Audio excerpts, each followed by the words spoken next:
This is an ABP Life podcast. Train number 13174 Kanchenjunga express सुबह 8:55 time जब एक मालगाड़ी ट्रेन ने कंचनजंगा एक्सप्रेस को पीछे से टक्कर मार दी। वेस्ट बंगाल के दार्जिलिंग में यह हादसा हुआ। मीडिया रिपोर्ट्स की माने तो अभी तक 15 लोगों की मौत हो चुकी है, 60 लोगों के घायल होने की जानकारी दी गई है। रेलवे बोर्ड के चेयरमैन और सीईओ जय वर्मा ने 5 लोगों की मौत और 25 लोगों के घायल होने की पुष्टि की है। रेलवे बोर्ड के चेयरमैन के मुताबिक मालगाड़ी के लोको पायलट ने सिग्नल ओवरशूट किया। आसान भाषा में कहें तो रेलवे के बयान के मुताबिक गुड्स ट्रेन के मालगाड़ी के ड्राइवर ने सिग्नल की अनदेखी की, जिसकी वजह से ये हादसा हुआ है। लेकिन और भी कुछ रीजंस हैं जिनकी वजह से ये हादसा हुआ, और वही कारण, वही रीजन आज हम आपको बताएंगे। एबीपी लाइव पॉडकास्ट पर यह है FYI। मैं मानसी हूँ आपके साथ, मेरे साथ में जुड़ने जा रहे हैं।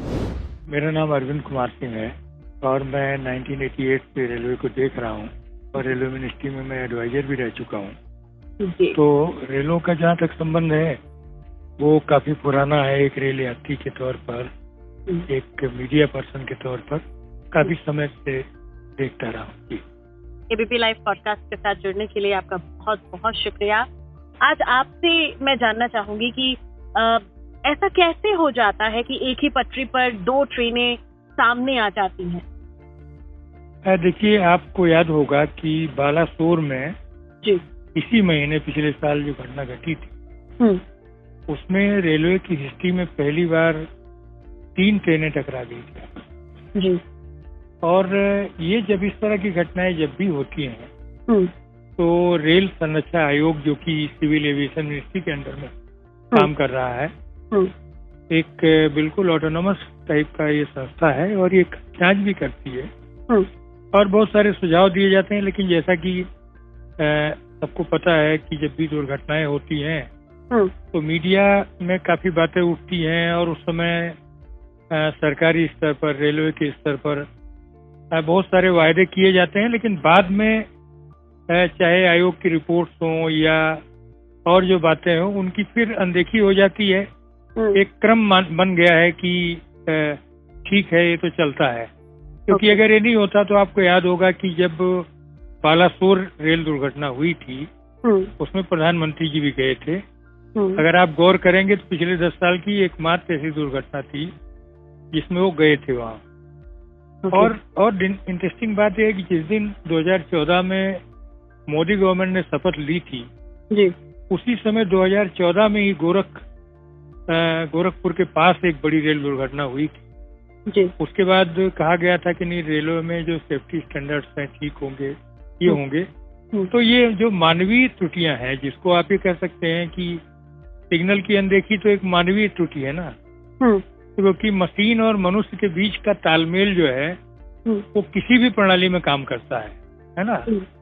तो इसमें कहीं न कहीं चीजों की अनदेखी हुई है और ये भी जो मानवीय श्रम भी जो हो रहा है ना, अभी आपने पता नहीं गौर किया कि नहीं, कुछ खबरें आई थी जिसमें ये था कि ड्राइवर्स कंटिन्यूअस मतलब एक जो उनके लिए रिक्वायर्ड आवर्स हैं उससे ज्यादा चला रहे हैं। अच्छा। सबकी गर्मी में वैसे ही। तो जब भी होगा जो ड्यूटी आवर्स है वो वायलेट होंगे।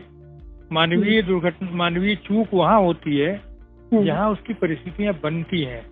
अन्यथा जब जिसको आदर्श कहा जाता है रेलवे में 8 से 10 घंटे की जो ड्यूटी होती है जहाँ, वहाँ चूक की गुंजाइश नहीं होती है जो है। लेकिन ये कुछ तो हुआ है जिसकी जांच के बाद पता चलेगा। लेकिन ये बहुत दुर्भाग्यपूर्ण है ये पूरी की पूरी घटना। और खास तौर पर देखिए, इसमें पैसेंजर और यात्री गाड़ी दोनों प्रभावित हुई है जी। और यात्री यातायात में जब भी कोई दुर्घटना होती है तो लोगों के दिलो दिमाग में आ जाता है कि भाई आप बात तो कर रहे हैं यूरोपियन स्टैंडर्ड की और 0 एक्सीडेंट की बात हो रही है, बट अगर बालासोर से लेकर के और ये कंचनजंगा जैसी दुर्घटनाएं होती रहेंगी तो आदमी कैसे भरोसा करेगा कि सब कुछ फूल प्रूफ है। जी नहीं, इसके साथ मैं आपसे ये भी पूछना चाहूंगी कि हर जगह खबरों में फिर से एक बार कवच की बात हो रही है, फिर से सब कवच के बारे में ही बातचीत कर रहे हैं कि कवच था तो काम क्यों नहीं किया, या कवच सारी ट्रेनों में क्यों नहीं है, इस पर भी मैं आपसे पूछना चाहूंगी। नहीं, देखिए, कवच का तो अभी बीच में आपने देखा होगा आरटीआई से भी कुछ सूचनाएं मांगी गई थी। और जो कवच है, कवच की प्रणाली का जो डेवलपमेंट किया था कोंकण रेलवे कॉर्पोरेशन ने किया था। उसको बाद में कहा गया उसका कुछ और अपग्रेडेड वर्जन आया और ये कहा गया कि ये जो सिस्टम है ये बहुत ही फुल प्रूफ है। ओके। और हम जल्दी ही इसको पूरा कायाकल्प कर देंगे, हर जगह लगा देंगे। तो अब ये देखिए कि ये अभी नहीं, ये मोदी जी की जो गवर्नमेंट 2014 में आई उसमें जो अश्विनी वैष्णव साहब हैं, ये चौथे रेलवे मिनिस्टर जी। उसके पहले डीवी सदानंद गौड़ा साहब या सुरेश प्रभु और पीयूष गोयल, इन सब ने ये कहा था कि रेलवे की जो सुरक्षा संरचना है वो टॉप प्रायोरिटी होगी। ओके। और उन्होंने भी कहा था कि टक्कर रोधी उपकरण को हम लगा देंगे, ऑक्सिलरी वार्निंग सिस्टम लगाएंगे, ट्रेन प्रोटेक्शन वार्निंग सिस्टम लगाएंगे, ट्रेन मैनेजमेंट सिस्टम, सिग्नलिंग का जो सिस्टम है उसको मॉडर्नाइज करेंगे। ये सारी बातें होती रही हैं। बट निश्चित तौर पर ये काम अधूरा रहा है ना। और कम से कम एक काम तो हो सकता था कि दो तरह की चीजें हैं। आप देखिए, जो पूरा रेलवे का पूरा नक्शा अगर आप लेके देखेंगी तो आप पाएंगे कि 11 जो है, जो अति व्यस्त मार्ग है, जो हाई डेंसिटी जो है, उसमें पूरे भारतीय रेल का 16% हिस्सा चलता है जी। केवल 11 जो सबसे ज्यादा घना जो सघन यातायात का मार्ग है उस पर 16% हिस्सा चलता है। और 11,000 किलोमीटर जो रेल लाइन ऐसी है जिसमें रेलवे का 41% माल परिवहन होता है।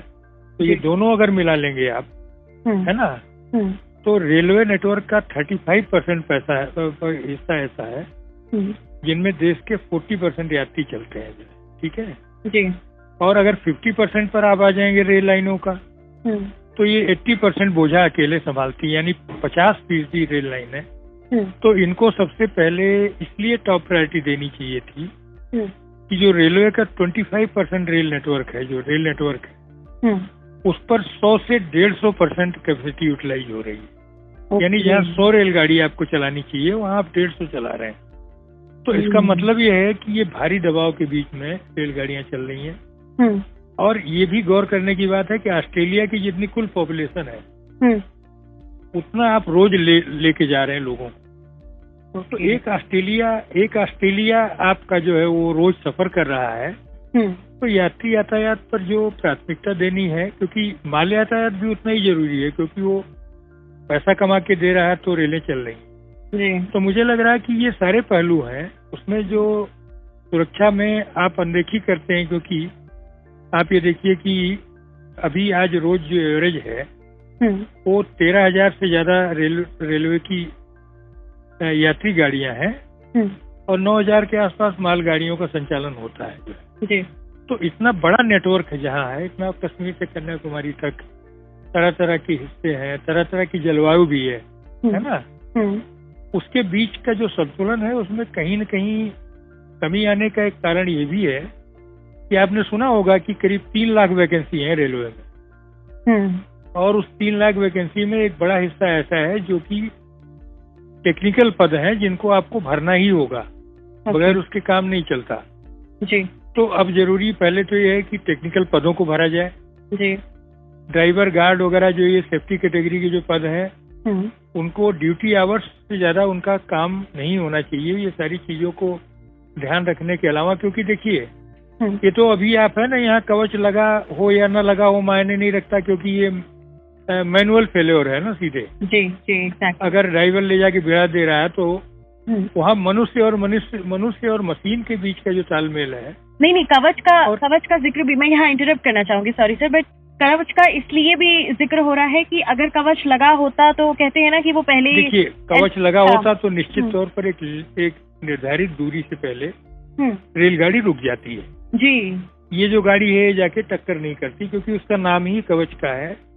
कवच नाम दिया गया है उसको, जो है बेसिकली हिंदी में जो नाम दिया गया था उसको टक्कर रोधी उपकरण था। यानी किसी भी तरह की टक्कर रोकना। ये कितनी गाड़ियों में है, कुछ क्या अंदाजन इसका कोई डेटा है?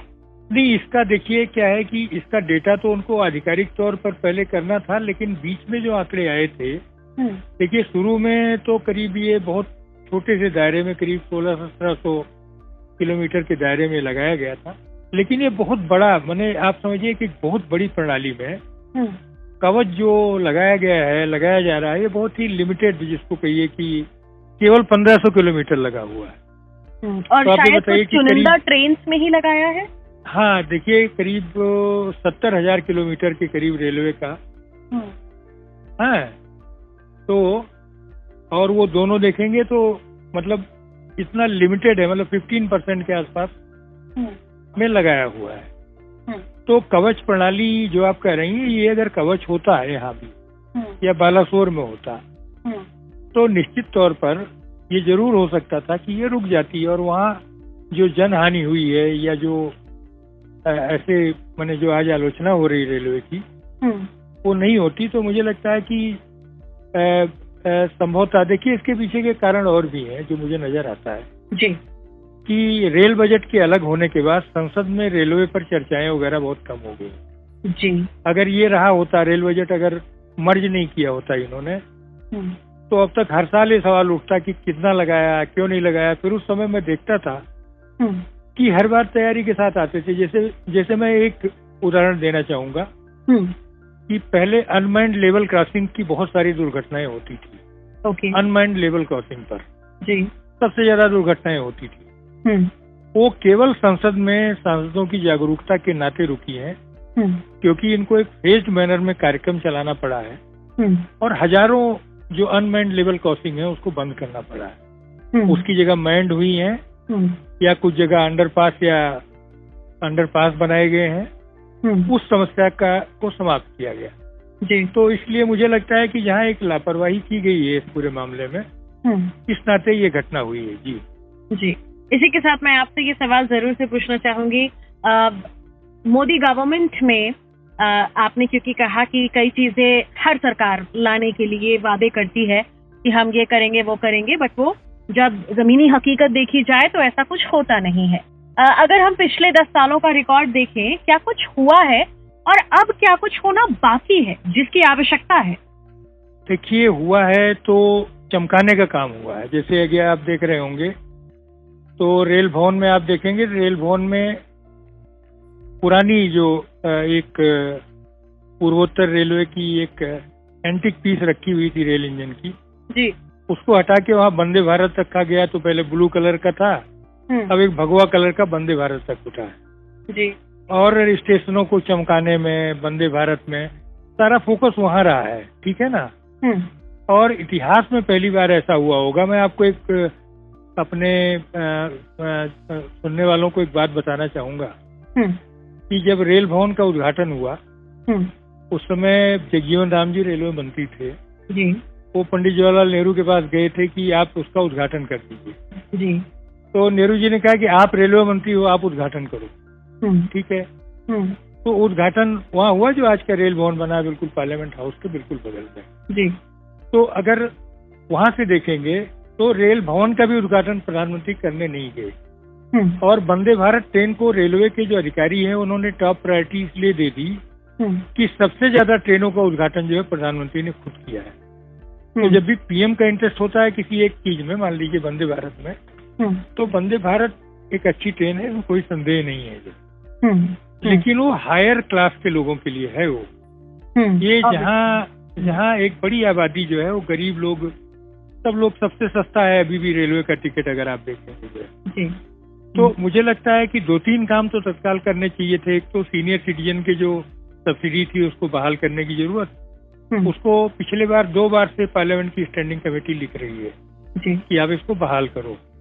दूसरी चीज है कि सेफ्टी और स्पीड, ये दोनों चीजों में, क्योंकि कुछ ट्रेनें बहुत अच्छी दिखाई पड़े और बाकी ट्रेनें भगवान भरोसे चले तो उससे आपका पूरा सिस्टम वो नहीं होता। 2 करोड़ से ज्यादा यात्री अगर आपके उसमें चल रहे हैं रोज, तो निश्चित तौर पर यात्री यातायात के गरीब लोगों का जो यातायात का जो लाइफ लाइन बनी हुई है भारतीय रेल, उसको मजबूत बनाने के लिए एक कमीशन बनाने की जरूरत है जो इनकी प्रायोरिटीज को तय करे, मुझे ऐसा लगता है। जी जी, आखिरी सवाल जो मैं आपसे लेना चाहूंगी अरविंद जी, वो यही कि रेल दुर्घटनाओं के डेटा के बारे में अगर हमें बताएं कि पिछले कुछ सालों में ये बढ़े हैं या कम हुए हैं। नहीं, देखिए ऐसा है कि एक अगर आपने देखा होगा कि इधर पिछले 20 सालों की बात करूंगा जी, तो पिछले 20 सालों में 2 बड़े काम हुए हैं। एक तो काम ये हुआ है कि यूपीए 1 और 2 के दौरान, मतलब लालू प्रसाद के कार्यकाल के दौरान एक डेडिकेटेड फंड बना था, और उस फंड के बाद वो कैसे बना था, क्योंकि उसके पहले आपको याद होगा नीतीश कुमार जी जब रेलवे मिनिस्टर थे तो एवरेज रोज एक रेलगाड़ी की दुर्घटना हो रही थी, एवरेज बता रहा हूँ, रोज लगभग। ठीक है। तो उसके बाद जो चीजें हुई उसमें दोनों सरकारों ने, मतलब सुरेश प्रभु के पीरियड में भी, रेल मंत्री पीरियड में भी और यहाँ भी, तो ये हुआ। और अभी समस्या क्या आ रही जिसमें मतलब तत्काल ध्यान देने की जरूरत है, वो ये है कि आज चुनौती क्या है रेलवे के पास कि 100 रुपया कमाने के लिए उसको 98 रुपया खर्च करना पड़े जी। तो बचा कितना? केवल 2 रुपया बचा। ठीक है। दूसरी चीज है कि जो पेंडिंग प्रोजेक्ट्स हैं रेलवे की, वो 7 लाख और करीब 60,000 करोड़ रुपए की पेंडिंग प्रोजेक्ट, ये जो है मैं आपको बता रहा हूँ अप्रैल 2021 की स्थिति में वो अभी भी बढ़ गई, क्योंकि बहुत सारी दुर्घटना, मैंने बहुत सारे मामलों में।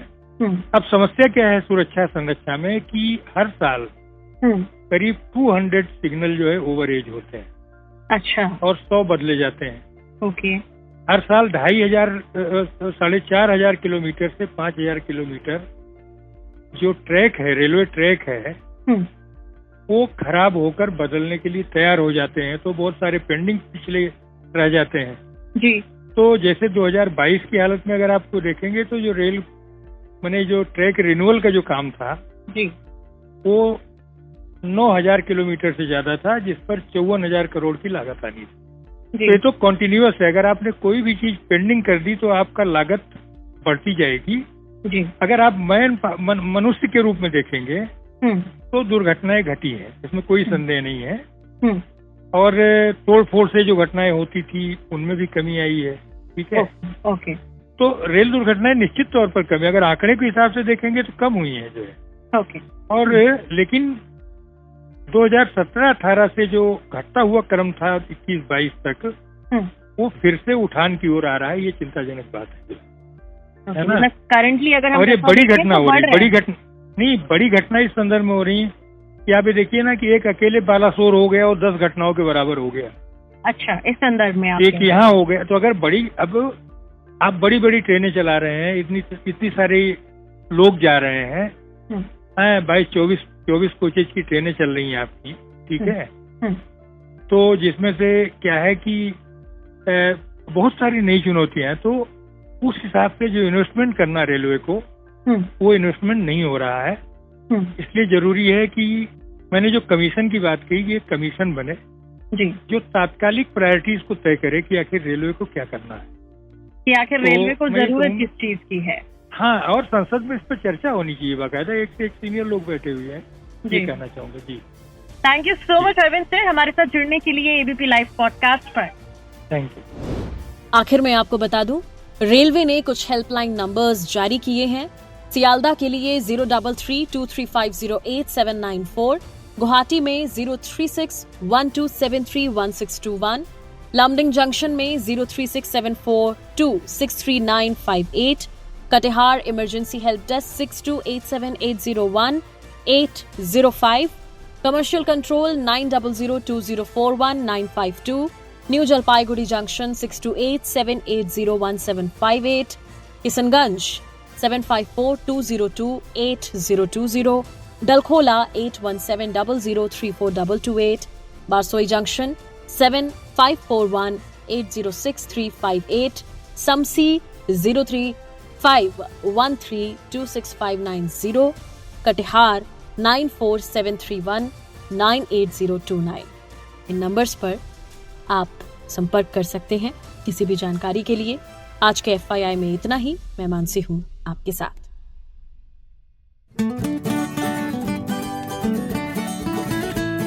This is an ABP Life podcast.